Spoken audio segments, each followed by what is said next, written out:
Myself Sakina Irfan, and today I am presenting a presentation on the topic of developing human resources. सबसे पहले हम ये देख लेते हैं कि डेवलपिंग ह्यूमन रिसोर्सेज का मतलब क्या है। ह्यूमन रिसोर्सेज की डेवलपमेंट को डेवलपिंग ह्यूमन रिसोर्सेज कहते हैं। किसी भी शख्स की या ह्यूमन रिसोर्सेज मतलब जो लोग एम्प्लॉयज़ ऑर्गेनाइजेशन में और इंस्टीट्यूशन में काम कर रहे होते हैं उनको ह्यूमन रिसोर्सेज कहा जाता है। अब ह्यूमन रिसोर्सेज की स्किल्स, नॉलेज, एटीट्यूड और कैपेबिलिटीज़ में इन्हेंसमेंट के काम को उनकी ह्यूमन रिसोर्सेज डेवलपमेंट का नाम दिया जाता है। ये इंश्योर करता है कि एजुकेशनल इंस्टीट्यूशंस जो हैं वो अपने ऑब्जेक्टिव्स को इफ़ेक्टिवली मीट कर सकें वाइल प्रिपेयरिंग। उसके अलावा एम्प्लॉयज़ को करंट और फ्यूचर चैलेंजेस दोनों के लिए तैयार कर सकें। ह्यूमन रिसोर्स डेवलपमेंट का कॉन्सेप्ट सबसे पहले लियोनार्ड नैडलर नामी एक शख्स ने 1969 में यूएस की एक कॉन्फ्रेंस में पेश किया। He defined human resource development as those learning experience which are organized for a specific time and designed to bring about the possibility of behavioral change। Leonard Nadler के मुताबिक ह्यूमन रिसोर्स डेवलपमेंट जो है वो किसी भी individually शख्स के behaviour में चेंज लाने के लिए जो एक डिज़ाइन किया जाता है, ट्रेनिंग डिज़ाइन की जाती है एक स्पेसिफिक टाइम के लिए, उससे जो है ह्यूमन रिसोर्स डेवलपमेंट कहते हैं। Human resource development basically is a framework for helping employees to develop their personal and organisational skills, knowledge and abilities. Scope में इसके देख लेते हैं कि ह्यूमन रिसोर्स मैनेजमेंट जो है वो डील करता है डेवलपमेंट, कंपनसेशन और मेंटेनेंस और ह्यूमन रिसोर्सेज की एफिशिएंटली यूटिलाइजेशन के साथ। और ये जो है ह्यूमन रिसोर्स मैनेजमेंट का ही एक पार्ट है। ह्यूमन रिसोर्स मैनेजमेंट की कुछ इम्पोर्टेंस हैं, जैसे कि ये ऑर्गेनाइजेशन की ग्रोथ और डेवलपमेंट में बहुत किरदार अदा करता है। उसके अलावा ये इंस्टीट्यूशंस की बेहतरीन परफॉर्मेंस में बहुत कारआमद साबित होता है। अगर आपकी ह्यूमन रिसोर्सेज जो हैं उनकी डेवलपमेंट टाइम टू टाइम की जाती रहेगी, उनको ट्रेनिंग देते रहेंगे, तो ज़ाहिरी बात है कि इंस्टीट्यूट जो हैं वो बेहतर परफॉर्म करेंगे और इंस्टीट्यूशंस और ऑर्गेनाइजेशंस की प्रोडक्ट भी बेहतर होगी। उसके बाद हमारे पास 3 फीचर्स हैं, जैसे जिसमें training and developing, career planning और डिसिप्लिन है। तो सबसे पहले हम इसमें से ट्रेनिंग एंड डेवलपिंग को देख लेते हैं। ट्रेनिंग एंड डेवलपिंग जो है एक ये कंटिन्यूस प्रोसेस है। किसी भी ऑर्गेनाइजेशन के जो गोल्स होते हैं उनको अचीव करने के लिए एम्प्लॉयज़ को जो स्किल्स और नॉलेज की इम्प्रूवमेंट दी जाती है उसके लिए ट्रेनिंग और डेवलपमेंट बहुत ज़रूरी है। ट्रेनिंग जो है वो एक लर्निंग प्रोसेस है।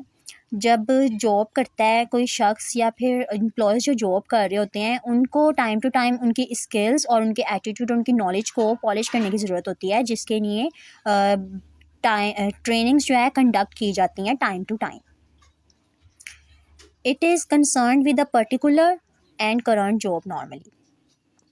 ये ट्रेनिंग्स जो है इंसान जॉब करने से पहले भी लेता है और जो एम्प्लॉयज़ होते हैं वो ड्यूरिंग द जॉब भी ले रहे होते हैं। और ऑर्गेनाइजेशंस जो हैं अपनी ऑर्गेनाइजेशंस की और इंस्टीट्यूशंस की बेहतरीन परफॉर्मेंस के लिए इन ट्रेनिंग्स को कंडक्ट करवाती है। Second one is development it is a broad term. ये ट्रेनिंग से ब्रॉड टर्म है। ट्रेनिंग जो है एक कंटिन्यूस प्रोसेस है एक ऑर्गेनाइजेशन और इंस्टीट्यूशन की बेहतरी के लिए। लेकिन जो डेवलपमेंट है वो इंसान की अपनी पर्सनालिटी में बेहतरी लाना, उसके अपने एक इंसान की इंडिविजुअल पर्सनालिटी में जो बेहतरी लाने का और इम्प्रूवमेंट लाने का नाम है वो डेवलपमेंट है। So here are the definitions of training and development according to Edwin Flippo. Training is the act of increasing the knowledge and skills of an employee for doing a particular job। किसी भी job को करने के लिए जब कोई employ knowledge और skills सीखता है, अपनी नॉलेज और स्किल्स बढ़ाता है, उसके नाम को ट्रेनिंग कहते हैं। और according to JE Anderson, development is concerned with growth as well as those changes in behavior which results from environmental situation. Environment के सिचुएशंस को देखते हुए जब कोई शख्स इंडिविजुअली उसके बिहेवियर में चेंजेस आते हैं, उसकी ग्रोथ होती है, तो it is called development according to JE Anderson. Now हम इम्पोर्टेंस देख लेते हैं ट्रेनिंग एंड डेवलपमेंट की। तो training and development is important for both employees and organisation. ये ऑर्गेनाइजेशन और एम्प्लॉयज़ दोनों के लिए ही इम्पोर्टेंट है। ये जब ये किसी एम्प्लॉय की इम्प्रूव करता है, उसकी परफॉर्मेंस को इम्प्रूव करता है, increase job satisfaction, employ up to date, increase productivity, increase employ retention. जब ये इन चीज़ों पे काम करता है तो खुद ब खुद जो है ऑर्गेनाइजेशन और इंस्टीट्यूशन भी बेहतर परफॉर्म करते हैं। तो इस लिहाज से ये ट्रेनिंग और डेवलपमेंट जो है एम्प्लॉय और ऑर्गेनाइजेशन दोनों के लिए ही ज़रूरी है। और उसके बाद यहाँ पे कुछ difference between training and development हैं के पॉइंट्स हैं हमारे पास। ट्रेनिंग और डेवलपमेंट जो है ये एक दूसरे से थोड़े मुख्तलिफ हैं, लेकिन ये साथ साथ चलते हैं, लेकिन ये एक दूसरे से थोड़े मुख्तलिफ हैं। ट्रेनिंग जो है वो एक शॉर्ट टर्म प्रोसेस है और ये सिर्फ कोई ऑर्गेनाइजेशन ही कंडक्ट करवाती है ट्रेनिंग के, वो अपनी बेहतरी के लिए ये ट्रेनिंग्स कंडक्ट करवाती है। जबकि डेवलपमेंट जो है वो एक लॉन्ग टर्म प्रोसेस है, ये चलता रहता है जब तक लाइफ रहती है, और ये इंसान को खुद भी बहुत कारआमद इंसान के लिए साबित होता है कि टाइम टू टाइम जो इंसान की और किसी एम्प्लॉय की डेवलपमेंट होती रहती है, तो वो अपने कैरियर में भी आगे ज़्यादा ग्रो करने के उसके पास चांसेस होते हैं, और उसकी अपनी पर्सनली जो उसके हैबिट्स होते हैं और पर्सनली जो उसकी एटीट्यूड होता है, उसमें भी पॉजिटिव डेवलपमेंट आती है, तो वो उसके लिए बेहतर साबित होती है। उसके बाद यहाँ पे हमारे पास एक द एडी मॉडल मौजूद है जो है ट्रेनिंग प्रोसेस को बयान करता है। A for analyse, D for design, D for development, I for implementation and E for evaluation.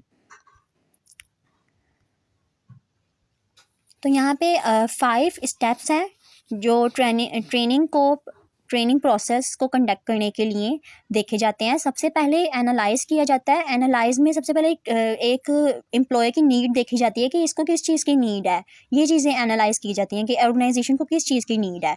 ये चीज़ें एनालाइज करने के बाद फिर डिज़ाइन किया जाता है कि हाँ, हम ट्रेनिंग किस तरह देंगे, कौन से ऐसे लोग हैं जिनको बुलवाया जाएगा, या फिर कौन सी ऐसी चीज़ है जहाँ पे कौन सी ऐसी जगह जहाँ पे ट्रेनिंग दी जाएगी और किस चीज़ के मुताबिक ट्रेनिंग दी जाएगी। और फिर उसके बाद ट्रेनिंग को डेवलप किया जाता है। उसमें देखा जाता है कि कितने टाइम पे ट्रेनिंग को कंडक्ट किया गया है। ये एक शॉर्ट टर्म प्रोसेस होता है। उसके बाद इम्प्लीमेंटेशन की जाती है, फिर जो चीज़ें प्लान की होती हैं उनके ऊपर इम्प्लीमेंट किया जाता है, और ये सब चीज़ें होने के बाद जो है इवैल्यूएशन की जाती है कि ट्रेनिंग जिस मकसद के लिए दी गई है, जो गोल्स हैं वो अचीव किए हैं या नहीं किए, और एरियाज़ ऑफ इम्प्रूवमेंट को आइडेंटिफाई किया जाता है। और अगर वो गोल्स अचीव कर लिए होते हैं तो इट्स ओके, अगर नहीं किए होते तो फिर ट्रेनिंग को दोबारा से भी कंडक्ट किया जाता है। और ये जो है एम्प्लॉयज़ की इम्प्रूवमेंट के लिए और उसकी परफॉर्मेंस की इम्प्रूवमेंट के लिए बहुत इंपॉर्टेंट है। The evaluation step closes the loop and also feeds into the beginning of the next cycle. Second one हमारे पास है career planning. A career may be defined as a sequence of jobs that constitute what a person does for a living. जब इंसान जिंदा रहने के लिए जो भी जॉब्स करता है, काम करता है, उसकी जॉब्स के सीक्वेंस को कैरियर कहा जाता है। According to Scammer Bond, career planning is a process of systematically matching career goals and individual capabilities with opportunities for their fulfilment. Career के जो इंसान के गोल्स होते हैं और जो उसकी कैपेबिलिटीज़ होती हैं, उनके दरमियान मैचिंग को जो है वो कैरियर प्लानिंग कहा जाता है। In simple words career planning is the process of enhancing an employee's future value. जब इंसान अपना कैरियर प्लान करता है तो वो अपनी वैल्यूज़ बढ़ाता है, कभी कभी वो डिक्रीजिंग की तरफ नहीं आता, हमेशा वो इंक्रीजिंग की तरफ ही जाता है। वो देखता है कि आगे से आगे बेहतर उसे क्या करना है और वो किस तरह से कर सकता है। तो इस चीज़ को लेकर के उसके पास क्या पॉसिबिलिटीज़ हैं, वो क्या कैपेबल है इस जिस चीज़ में, वो उस तरफ आगे बढ़ने की कोशिश करता है, और इसे ही कैरियर प्लानिंग कहा जाता है। और ये बहुत इंपॉर्टेंट है। कैरियर प्लानिंग जो है वो इंसान की डेवलपमेंट में और किसी भी सेक्टर में कैरियर प्लानिंग जो है बहुत वाइटल रोल प्ले करती है। ये इंश्योर करती है, it ensure that alignment of individual aspiration with institutional goals leading to personal growth, enhance job satisfaction and improved educational outcomes. Skills development पैदा करती है। अगर आप कैरियर प्लान कर रहे हैं तो आपको पता होगा कि मेरे पास कौन कौन सी स्किल्स होनी चाहिए। Retention of quality educators, enhance performance, enhance productivity, adapting to changing educational needs, leadership development, improve student outcomes, alignment with organisation goals, promoting life long learning. फिर यहाँ पे कैरियर प्लान करने से पहले सबसे पहले इंसान देखता है कि वो अपनी वैल्यूज़ को देखता है कि उसकी वैल्यूज़ क्या हैं, वो कौन सी चीज़ को ज़्यादा वैल्यू कर रहा है। फिर वो अपने बारे में जानता है, अपने बारे में सोचता है, जानने की कोशिश करता है। फिर वो अपनी स्किल्स को जांचता है कि उसके पास कौन कौन सी स्किल्स हैं, वो किस तरफ जा सकता है। फिर वो अपने पास मौजूद कैरियर रिसर्च के कैरियर ऑप्शंस को देखता है कि उसके पास कैरियर के कौन कौन से ऑप्शंस मौजूद हैं। फिर वो जो उसके पास मेजर होता है उसके जॉब्स का या उसके स्किल्स का जो मेजर होता है, वो उसके अकॉर्डिंगली अपने पास जो उसके पास मौजूद ऑप्शंस होते हैं उनमें से वो लिंक करता है उस कैरियर ऑप्शंस के साथ जो उसका स्किल्स में मेजर होता है, जिसमें वो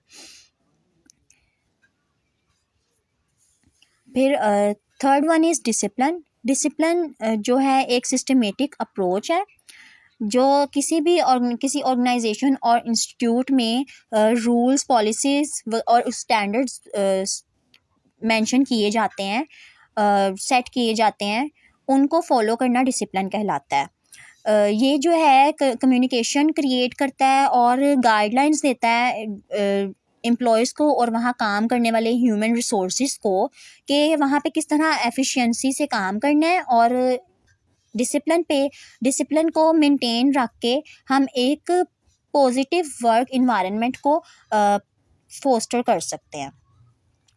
फिर यहाँ पे हमारे पास दो टाइप के टाइप्स ऑफ डिसिप्लिन में टू टाइप्स की डिसिप्लिन के टाइप्स हैं, preventive discipline and second one is corrective discipline. जो प्रिवेंटिव डिसिप्लिन है वो इस मामले में वो इससे रेफ़र करता है कि प्रॉब्लम्स के होने से पहले ही ऐसे चीज़ें सेट कर दी जाएँ कि प्रॉब्लम्स हों ही ना।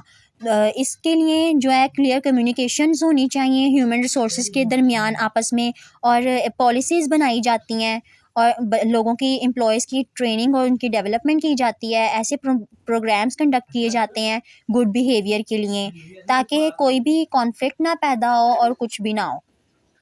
फिर second one is corrective discipline. Corrective discipline में आता है कि जब कोई मसला पैदा हो गया है तो फिर उसको किस तरह से सॉल्व करना है।